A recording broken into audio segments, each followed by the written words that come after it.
Yun mga boss, magti-train tayo. Red lane tayo, red lane. Tapos lipat tayo ng purple lane. Para na tayo sa likod ng dadaan. Sa likod ng accommodation. Kasi pag doon pa tayo sa Alcalage, malayo-layo pa yung lalakarin. At for sure, puno ng train ito. Rush hour eh. Ipagbakbakan tayo mamaya.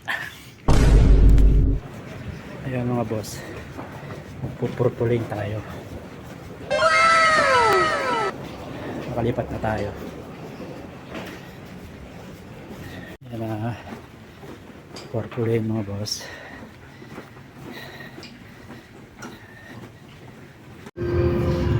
Siyempre di natin kasama ang asawa natin, kaya dito tayo sa single. Kaya mga boss, bali sa station alam na station. Kaso alam, tatagalan tayo sa paghintay ng bus. Okay.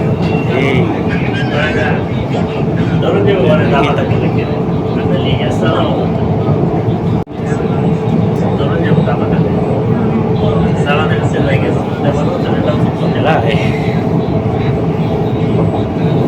Hindi pa tayo ng bus. Oras pa yung dadating. Hindi mo train ako. Tara tayo sa Al-Andalus Station. Bali maghihintay na lang tayo ng bus. Papunta naman dun sa malapit sa accommodation na. Yun nga lang, medyo maghihintay tayo dito ng medyo matagal-tagal. Kasi matagal magdating dito ang bus eh. Ayan o. Al-Andalus mga boss, purple lane. Bali nakadalawang tayo lipat. Una red lane, pangalawa purple lane. So ayun, ito ang buhay OFW, tsaga-tsaga lang syempre. Enjoy, dapat enjoy lang din. Although walang maraming pera, kayamanan, pero ang kayamanan natin ay nasa taas. So ayun mga boss, ayan, makita nyo Al-Andalus Station. Bali waiting na lang tayo sa bus. Doon ang station naman ng bus, yun.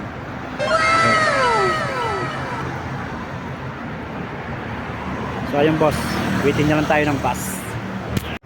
Ayun mga boss, bali nakababa na tayo dito sa malapit sa accommodation namin. Ay yung bus na sinakayan ko.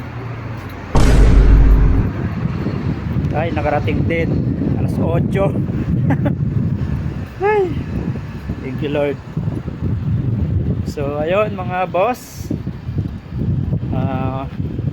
pasupport naman po ng aming page Isaiah TV sa Facebook and YouTube po So in Jesus name, kung loobin ng Panginoon na ito ay kumita man in Jesus name, ay gagamitin natin to sa pagmi-mission So ayun, hanggang dito na lang and God bless.